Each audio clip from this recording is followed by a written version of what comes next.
Olá, vamos dar seguimento ao nosso treinamento de autoria.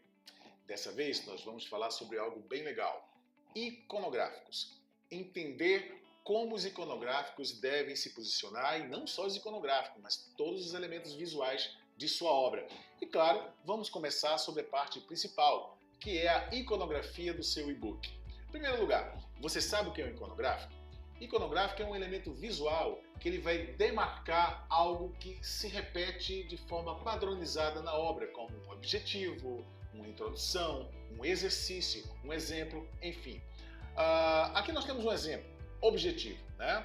Então, toda vez que você quiser que algo seja demarcado como um objetivo de uma unidade letiva ou de uma competência, e quiser que apareça este elemento gráfico em sua obra, você deve demarcar desta forma que está salientada aqui. Ou seja, abre duplo colchete, objetivo, fecha duplo colchete. Né? E tudo que estiver após o objetivo, ou seja, esse parágrafo inteiro, será colocado dentro de um box, onde este ícone de objetivo irá abrir essa caixa de texto, digamos assim. Tá? O objetivo deste iconográfico é fazer com que o aluno consiga se situar na obra. Então, ao ver aquele elemento gráfico, ele sabe que ali vai ter um exemplo, ali vai ter um objetivo, ali vai ter uma introdução e assim por diante. Mas que outros iconográficos você pode utilizar em sua obra além do objetivo? Vamos ver? Vamos lá.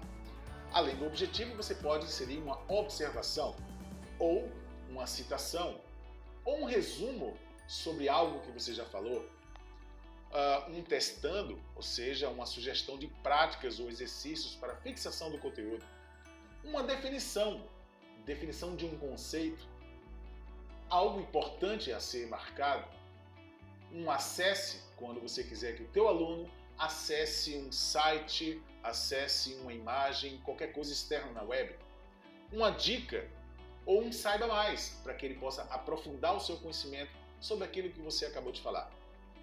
Um explicando diferente, toda vez que você não ficou muito convencido sobre a forma como você discorreu um texto. Então você pode resumir aquela explicação de um outro jeito. Então você pode utilizar esse iconográfico. Ou a solução de um problema matemático, ou não necessariamente matemático, mas a solução de qualquer problema, ou de um exemplo, ou de um exercício. Então você pode utilizar este iconográfico chamado solução. Um exemplo, tá?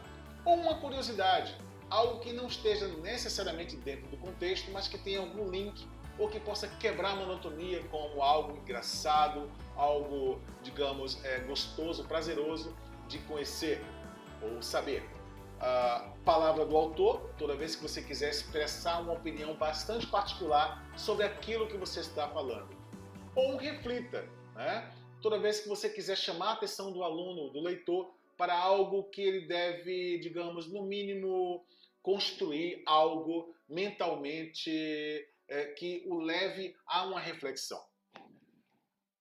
Muito bem, ainda sobre os iconográficos, vamos fazer algumas observações importantes.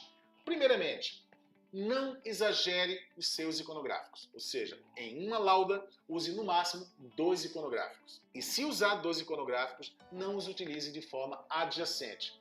Coloque um iconográfico, coloque um texto e depois um outro iconográfico. Diversifique seus iconográficos. Não utilize sempre 1 ou 2 ou 3 deles. Tente utilizar todos. Claro, se houver, ou seja, se for pertinente ao texto, utilizar todos os iconográficos. Senão, você deve se limitar àqueles que têm realmente a ver com a obra. Mas nunca insistir em apenas um ou não exagerar em apenas observação, em apenas importante. Ok? E dando sequência aos nossos elementos visuais, vamos falar agora sobre imagens de um modo geral. As imagens podem ser tagueadas dessa forma. Você tem 3 opções para isso. Na primeira opção, você pode abrir duplo colchete, colocar a palavra imagem, 2 pontos, e um parágrafo, que na verdade é uma mensagem para a nossa equipe editorial. Por exemplo, inserir uma foto de um elefante com a tromba se transformando em um arco, passando por cima de uma cidade. Na legenda, deve ter a seguinte informação: não podemos abraçar o sol com as pernas, e nem a sociedade na base da trombada, fecha duplo colchete. Ou seja, você estará passando uma mensagem clara para que nossa equipe de ilustradores construa uma imagem exatamente como você a descreveu. Mas você também tem uma segunda opção. Você pode desenhar essa imagem como você está pensando para que a nossa equipe possa construí-la de forma mais profissional. Neste caso, você pode fazer assim: abre duplo colchetes, imagem dois pontos, inserir este desenho estilizado com a seguinte informação na legenda: não podemos abraçar o sol com as pernas, e nem a sociedade na base da trombada, e abaixo você cola a sua fotografia, ou a fotografia do seu desenho que você quer, e não esqueça de fechar a colchete depois. Do contrário, a nossa equipe vai pensar que o que estará depois do colchete também fará parte deste iconográfico. E na opção número 3, é o fato de você poder extrair esta imagem de um banco de questões, ou perdão, de um banco de imagens. Nesse caso, não cole imagens de baixa resolução e cole imagens simples, logo após o texto, evitando efeitos como imagens sobre texto ou ao redor dele. Neste caso, você deve fazer assim: abre duplo colchetes, imagem dois pontos, a mensagem que você quiser dar para a nossa equipe editorial, como por exemplo, inserir essa imagem com a seguinte informação: não podemos abraçar o sol com as pernas, e nem a sociedade na base da trombada. Fecha aspas, e depois você coloca fonte, dois pontos, e o site de onde você tirou essa imagem. Detalhe, veja que nós estamos utilizando aqui o Pixabay. O Pixabay é um grande repositório de imagens onde nós não vamos ter nenhum problema de direitos autorais. Aqui todas as imagens serão free, ou seja, serão de uso gratuito e aberto, ok? Muito bem, e para finalizar essa parte de elementos gráficos, vamos falar agora sobre tabelas. As tabelas são elementos visuais, elas são consideradas elementos visuais, apesar de serem elementos que contêm texto, e devem conter texto sim, não imagem, ok? Elas devem ser inseridas no Word dessa forma, tá? Você insere a legenda em cima com o número da tabela, que deve ser um número sequencial, e você pode se referir no seu texto a esses números sequenciais. Por exemplo, abre duplo colchete, tabela, espaço, número 1, ou número 2, ou número 3, dependendo da sua sequência, e aí você coloca a descrição do que você tem abaixo, ou seja, o que é exatamente esta tabela. Aqui você tem as colunas, tá? E aqui você tem o conteúdo das células e as linhas dessa tabela.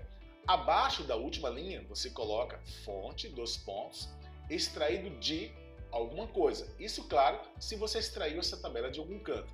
Se você não extraiu, você não precisa colocar a fonte. Se é uma obra sua, uma obra autoral, você não precisa especificar de onde você extraiu essa tabela.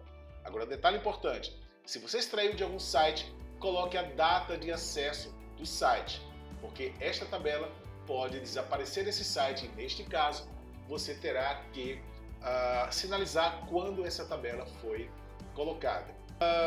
Não cole a tabela como uma imagem. Isso é um erro muito comum dos autores, tá?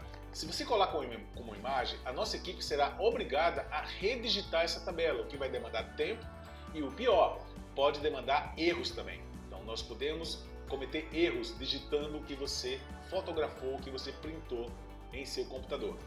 E um outro detalhe também muito importante: não copie as tabelas de páginas HTML na web. Reconstrua cada uma sem formatação, ou seja, se você tem uma tabela no site, uma tabela grande, em vez de você marcar tudo, Ctrl+C, Ctrl+V, você cria uma tabela com a mesma quantidade de linhas e colunas do seu documento Word e dá Ctrl+C, Ctrl+V sim, mas em cada célula de sua tabela, levando para cada célula da tabela do Word, ok? Muito bem! E agora, vamos entender como inserir citações no e-book? Mas calma aí, isso é assunto para o próximo vídeo. Obrigado e até logo!